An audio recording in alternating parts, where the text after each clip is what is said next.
സമാനതകളില്ലാത്ത വികസന പ്രവർത്തനങ്ങളാണ് കഴിഞ്ഞ 9.5 വർഷം കേരളത്തിലുണ്ടായത്. ഒരു തർക്കവുമില്ലാത്ത കാര്യമാണ്. ഡാറ്റ വെച്ച് തന്നെ നമുക്ക് അത് തെളിയിക്കാൻ പറ്റും. നിരവധി തവണ അത്തരത്തിലുള്ള പോസ്റ്റുകൾ LDFിൻ്റെ പ്രൊഫൈലുകളിൽ നിന്ന്, വിശിഷ്യ CPIMൻ്റെ പ്രൊഫൈലുകളിൽ നിന്ന് പുറത്തു വരുമ്പോൾ അതിനടിയിൽ വരുന്ന ചില UDFകാരുടെ കമൻറ്റുകളുണ്ട്. UDFകാരുടെയും സംഘപരിവാറുകാരും മത്സരിച്ച് കമൻ്റ് ഇടുന്നതിൽ അതെ, കേരളം വികസിച്ചു, പക്ഷേ അത് വൈദ്യുതി ചാർജിലാണ്. അങ്ങനെ ചില ചാർജുകളുടെ കണക്കാണ് പറയുക. അതിൽ മുൻപന്തിയിൽ നിൽക്കുന്ന ഒരു ഡയലോഗാണ് വൈദ്യുതി ചാർജിൽ കേരളം വികസിച്ചു പിണറായിയുടെ കാലത്ത്. ഒരു പെരുന്നുണ, ഒരു പച്ച നുണ. അപ്പോൾ പിണറായിയുടെ കാലത്ത് വൈദ്യുതി ചാർജ് വർദ്ധിച്ചില്ലേ? ഉണ്ട്. എന്നാൽ UDF ഇത് പറയാൻ എന്ത് യോഗ്യതയാണുള്ളത്? സ്വാഭാവികമായിട്ടും മറ്റെല്ലാ ചാർജുകളും എന്ന പോലെ, മറ്റെല്ലാ ഉൽപ്പന്നങ്ങൾക്കും എന്ന പോലെ വൈദ്യുതിക്കും വില കൂടിയിട്ടുണ്ട്. എന്നാൽ UDFിൻ്റെ 5 വർഷം തൊട്ട് മുമ്പുള്ള 5 വർഷം, അതായത് ഉമ്മൻചാണ്ടി മുഖ്യമന്ത്രിയായിരിക്കുന്ന 2011 മുതൽ 2016 വരെയുള്ള കാലഘട്ടത്തിൽ മൊത്തം വർദ്ധിപ്പിച്ച വൈദ്യുതി ചാർജ് എത്ര? അതിനെ ഒരു വർഷത്തേക്ക് വിഭജിച്ചാൽ പ്രതിവർഷം എത്ര ശതമാനം വർദ്ധിപ്പിച്ചു, ചാർജ് വർദ്ധിപ്പിച്ചു? അതിൻ്റെ ഉത്തരം കൃത്യമായിട്ട് ഗായത്രി ബാബു എന്ന് പറയുന്ന തിരുവനന്തപുരത്തെ മുൻ കൗൺസിലർ വളരെ കൃത്യമായിട്ട് കണക്ക് പറയുന്നുണ്ട്. ഡാറ്റ വെച്ചാണ് ആ കണക്ക് പറയുന്നത്. അത് 9.5%. എന്നാൽ അതിനുശേഷം വന്ന പിണറായി സർക്കാർ 9 വർഷം പിന്നിടുമ്പോൾ, കഴിഞ്ഞ 9 വർഷത്തെ കണക്ക് പുറത്തു വന്നപ്പോൾ, വൈദ്യുതി ചാർജുമായി ബന്ധപ്പെട്ട കണക്ക് പുറത്തു വന്നപ്പോൾ, അത് പ്രതിവർഷം, ഒരു വർഷം പിണറായി സർക്കാരിൻ്റെ കാലത്ത് വൈദ്യുതി ചാർജ് വർദ്ധിച്ചത് 2.89%. UDFിൻ്റെ കാലത്ത് 9.5 ആണെങ്കിൽ LDFിൻ്റെ കാലത്ത് 2.8%. എന്ന് വെച്ചാൽ 3 മടങ്ങിൽ കൂടുതൽ, 3.5 മടങ്ങോളം വൈദ്യുതി ചാർജ് ആരുടെ കാലത്ത് കൂട്ടി? പിണറായിയുടെ കാലത്തുള്ളതിനേക്കാൾ കൂട്ടി ആര്? ഉമ്മൻചാണ്ടി സർക്കാർ. അതല്ല അതിലെ കൗതുകം. അന്ന് വൈദ്യുതി ലഭ്യമായിരുന്നു. ഇപ്പോൾ ഒരു 10-15 വയസ്സുള്ള ഒരു കുട്ടി കേൾക്കാനിടയില്ലാത്ത 2 പദങ്ങളാണ് ലോഡ് ഷെഡിങ്ങും അതേപോലെ തന്നെ പവർ കട്ടും. നമ്മൾ മലയാളികൾ ധാരാളമായി ഉമ്മൻചാണ്ടിയുടെ കാലത്ത് കേട്ടിരുന്നതാണ്. വൈദ്യുതി മന്ത്രി പത്രക്കാരെ കണ്ടു കഴിഞ്ഞിട്ടുണ്ടെങ്കിൽ ഇടക്കിടക്ക് ലോഡ് ഷെഡിങ് വേണം, പവർ കട്ടിൻ്റെ സമയം കൂട്ടണം എന്നുള്ള രീതിയിൽ ആര്യാടൻ മുഹമ്മദ് ഞാൻ സംസാരിക്കുന്നത് ഇപ്പോഴും മലയാളികൾക്ക് ഓർമ്മയുണ്ടാവും. പലരും മറന്നു തുടങ്ങിയിട്ടുണ്ട്. മറവിയാണ് ഏറ്റവും വലിയ പ്രശ്നം. അതിലുപരി വോൾട്ടേജ് ക്ഷാമം. നമ്മുടെ വീടുകളിലൊക്കെ നമ്മൾ മറന്നുപോയ ഒരു ഉൽപ്പന്നം ഇപ്പോൾ നിങ്ങളുടെ അട്ടത്തോ മറ്റെവിടെയെങ്കിലും അല്ലെങ്കിൽ സ്ക്രാപ്പിന് കൊടുക്കാനുള്ളതിലൊക്കെ ചികഞ്ഞാൽ ഇപ്പോഴും കാണാം. സ്റ്റെപ്പ് അപ്പ് എന്ന് പറയുന്ന ഒരു സാധനം ഉണ്ടായിരുന്നു. വോൾട്ടേജ് ക്ഷാമമുള്ള സമയത്ത് നമ്മുടെ വീട്ടിലെ വോൾട്ടേജ് വർദ്ധിപ്പിക്കാൻ, ബൾബ് ഒന്ന് തെളിഞ്ഞ് കത്താൻ വേണ്ടി നമ്മളത് ഉപയോഗിച്ചിരുന്നു. അന്ന് AC ഇല്ല. ഒരുവിധം വീടുകളിലൊന്നും AC ഇല്ല. AC വെച്ചാൽ ACക്കുള്ള വൈദ്യുതിയും കിട്ടിയില്ല. അത്രക്ക് ദയനീയമായിരുന്നു വോൾട്ടേജ്. എന്തുകൊണ്ടാണ് ഈ പ്രശ്നം ഉണ്ടായിരുന്നത്? വൈദ്യുതി പുതുതായിട്ട് ഉൽപ്പാദിപ്പിച്ചിരുന്നില്ല. ഉൽപ്പാദിപ്പിക്കുകയാണെങ്കിൽ അത് നാമമാത്രമായിരുന്നു. എന്നാൽ ഗായത്രി ബാബു ഇത് വളരെ കൃത്യമായിട്ട് ഇത് പറയുന്നുണ്ട്. UDFിൻ്റെ കാലത്തും LDFിൻ്റെ കാലത്തുമുള്ള വൈദ്യുതി ഉൽപ്പാദനവുമായി ബന്ധപ്പെട്ട കണക്ക്, അതാണ് നമ്മളെ ഏറ്റവും കൂടുതൽ ഞെട്ടിക്കുന്നത്. അപ്പോൾ ഞാൻ ഒരു 2014 ഒരു കറണ്ട് ബില്ല് ഞാൻ എൻ്റെ സോഷ്യൽ മീഡിയയിൽ പോസ്റ്റ് ചെയ്തു. ഞാൻ ഇപ്പോൾ കുറച്ച് തിരഞ്ഞ് കിട്ടിയില്ല. ഏത് വർഷമാണ് ഞാനത് പോസ്റ്റ് ചെയ്തതെന്ന് കൃത്യമായിട്ട് ഓർമ്മയില്ലാത്ത കാരണം ഞാനത് തിരഞ്ഞപ്പോൾ കിട്ടിയില്ല. എപ്പോഴെങ്കിലും കിട്ടുകയാണെങ്കിൽ. അന്ന് ഞാൻ എൻ്റെ തറവാട്ട് വീട്ടിലാണ് താമസിക്കുന്നത്. ആ സമയത്ത് 4000 ഏകദേശം 5000-ഓളം രൂപ കറണ്ട് ബില്ല് വന്നത് ഞാൻ പോസ്റ്റ് ചെയ്തിരുന്നു. ഈ വോൾട്ടേജ് ക്ഷാമവും ഈ പറയുന്ന പവർ കട്ടും ലോഡ് ഷെഡിങ്ങും ഉണ്ടായിരുന്ന സമയത്താണ് അത്രയും വലിയ തുക. എത്ര വർഷം മുമ്പ്? ഏകദേശം 12 വർഷം മുമ്പ് ഉമ്മൻചാണ്ടിയുടെ കാലത്ത് കറണ്ട് ബില്ല് വന്നത്. ഇത് ഞാൻ അന്ന് പോസ്റ്റ് ചെയ്തിരുന്നു. എന്നാൽ ഇപ്പോൾ നമുക്ക് വൈദ്യുതി ക്ഷാമമില്ല, വോൾട്ടേജ് പ്രശ്നമില്ല, പവർ കട്ടില്ല, ലോഡ് ഷെഡിംഗ് ഇല്ല. സ്വാഭാവികമായിട്ടും വൈദ്യുതി ഉപയോഗം കൂടുമ്പോൾ കറണ്ട് ചാർജിൻ്റെ വർധനവ് വരാൻ സാധ്യതയുണ്ട്. പക്ഷേ കറണ്ട് ചാർജ് ഉമ്മൻചാണ്ടിയല്ല വർദ്ധിപ്പിച്ചത്, അതാകെ വർദ്ധിപ്പിച്ചത് പിണറായി ആണെന്ന് പറയുമ്പോൾ യഥാർത്ഥത്തിൽ വസ്തുതയാണ് ഈ കണക്ക് പറയുന്നത്. പിണറായി പ്രതിവർഷം വർദ്ധിപ്പിച്ചതിനേക്കാൾ 3.5 മടങ്ങോളം ചാർജാണ് ഉമ്മൻചാണ്ടി വർദ്ധിപ്പിച്ചത്. ആ ഉമ്മൻചാണ്ടി അവങ്ങളുടെ ഒരു പുണ്യാളനായിട്ടാണ് UDFകാരും ഈ ചില നിഷ്പക്ഷമതികളും ചിത്രീകരിക്കാറുള്ളത്. വസ്തുത ഇതാണ്.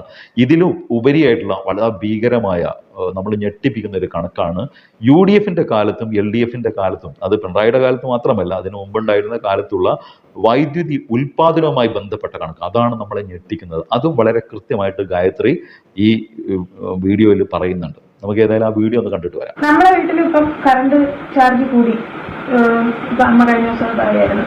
അപ്പൊ അങ്ങനെ ചില കണക്കുകൾ പരിശോധിക്കണമല്ലോ എന്തുകൊണ്ടത്.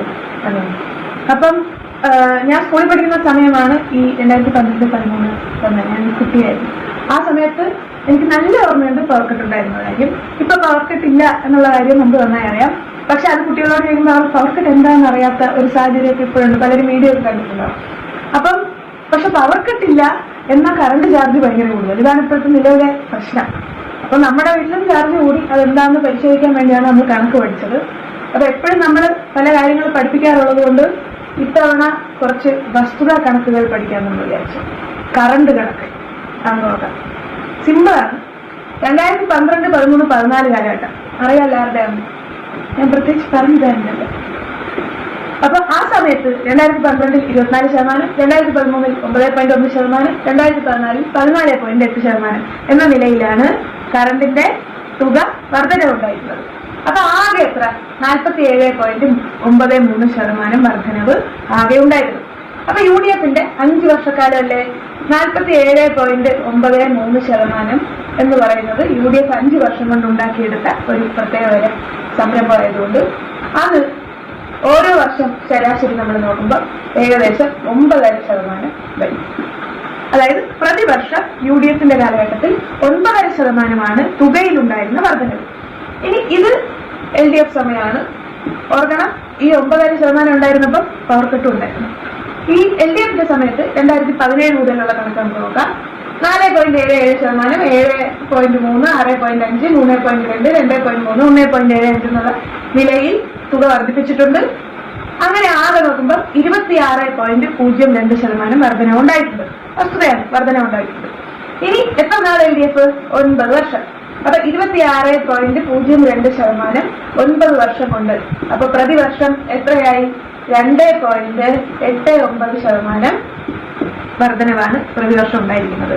അപ്പം ഇനി മറ്റേ ഒരു കനകോലുവിന്റെ സർവേ കണക്ക് പോലെ 2.8 വലുതും 9.5 ചെറുതുമായി തോന്നുന്ന പ്രത്യേക തരം സാങ്കേതിക വിദ്യ ഉണ്ടോ എന്ന് എനിക്കറിയില്ല. കണക്ക് പഠിച്ചതനുസരിച്ച് 9.5 2.8 എന്നതിനേക്കാൾ വളരെ വലുതാണ്. അത് വെറും 5 വർഷം കൊണ്ട് നമ്മൾ നേടിയെടുത്താണെങ്കിൽ 2.89% വർധനവ് മാത്രമാണ് പ്രതിവർഷം 9 വർഷം കൊണ്ട് LDFൽ ഉണ്ടായിരിക്കുന്ന തുകയിലെ വർധനവ് എന്ന് പറയുന്നത്. ഇനി ഇതേ സംഗതികൾ നടക്കുമ്പോൾ വേറെ ഒരു കാര്യം നമ്മൾ അറിയണമല്ലോ. അതായത് കറണ്ട് ബില്ല് കൂടി പവർ കട്ട് ഇല്ല എന്ന് വരുന്ന സാഹചര്യം പരിശോധിച്ചപ്പോഴാണ് ഈ കണക്ക് നമ്മുടെ മുമ്പിലുള്ളത്. ഇനി പവർ കട്ട് ഇല്ലാതായത് എങ്ങനെ? പവർ കട്ട് ഇത്രയും വർഷം പവർ കട്ട് ഇല്ലാതെ കൊണ്ടുപോവുക വിദ്യാർത്ഥികളെ മറ്റ് നമ്മുടെ ഒക്കെ ജീവിത നിലവാരത്തെ അത് വളരെ നന്നായി ഉയർത്തിയിട്ടുണ്ട്. അപ്പൊ ആ സാഹചര്യം എങ്ങനെ ഉണ്ടായി? അത് ഉണ്ടായതിന് നമ്മൾ പഠിക്കേണ്ടുന്ന അല്ലെങ്കിൽ മനസ്സിലാക്കേണ്ടുന്ന ഒരു ചെറിയ കണക്കാണ് 91 മുതൽ 2026 വരെയുള്ളത്. 91 മുതൽ 2026 വരെ ഞാൻ എടുക്കാൻ കാരണം ഇനി തൊട്ട് മുമ്പത്തെ UDF സർക്കാരിനെ മാത്രം എടുക്കണ്ട, നമുക്ക് 91 മുതലുള്ള UDF സർക്കാർ LDF സർക്കാരുകളെ എടുക്കാം. 91 മുതൽ 96 വരെ നമ്മുടെ നാട്ടിൽ UDF ആയിരുന്നു. ആ സമയത്ത് 17.5 മെഗാവാട്ടാണ് നമ്മുടെ കറണ്ട് ഉൽപാദനം. 96 മുതൽ 2001 വരെ LDF ആണ്. ആ സമയത്ത് കറണ്ട് ഉൽപാദനം 1087 മെഗാവാട്ടാണ്. അതും ഞാൻ നേരത്തെ പറഞ്ഞതുപോലെ 1087 17 ആയിരം കാണിക്കേണ്ടതാണ്. ഇതാണ് വസ്തുത. അടുത്തത് 2001 മുതൽ 2006 വരെ UDF ആണ്.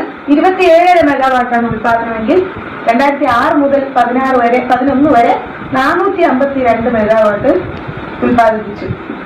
ഇത് LDF കാലമാണ്. ഏറ്റവും റീസെന്റായി നോക്കിയാൽ നമ്മുടെ 2011 മുതൽ 16 വരെയുള്ള ഏറ്റവും ഒടുവിലത്തെ UDF കാലഘട്ടത്തിൽ 29.25 മെഗാവാട്ടാണ് നമ്മൾ ഉൽപ്പാദിപ്പിച്ചതെങ്കിൽ 2016 മുതൽ 26 ഞാനും ശരിക്കും ഞെട്ടിപ്പോയേക്കാം. ഈ സമയത്ത് എന്റെ ബോഡി സ്ഥലം തികയില്ല, 2092.16 മെഗാവാട്ട് നമ്മൾ ഉൽപ്പാദിപ്പിച്ചു. അപ്പൊ ഇത്രയും വലിയ നേട്ടം കാരണമാണ് പവർ കട്ട് ഇല്ലാതിരിക്കുന്നത് എന്നുള്ള വസ്തുത കൂടി നമ്മൾ മനസ്സിലാക്കണം. ഇനി ഇതുമല്ല വേറെ എന്തെങ്കിലും കണാകുണ ന്യായമൊക്കെയാണ് പറയുന്നതെങ്കിൽ ഒരു കാര്യം ഞാൻ ഓർമ്മിക്കാം. 2011 5 ലക്ഷം AC ആണ് ഇപ്പൊ നമ്മുടെ കേരളത്തിൽ ഉപയോഗിച്ചുകൊണ്ടിരുന്നത്. ഇപ്പൊ എത്രയാണെന്ന് പറയുന്നത്? 25 ലക്ഷത്തിലധികമാണ്.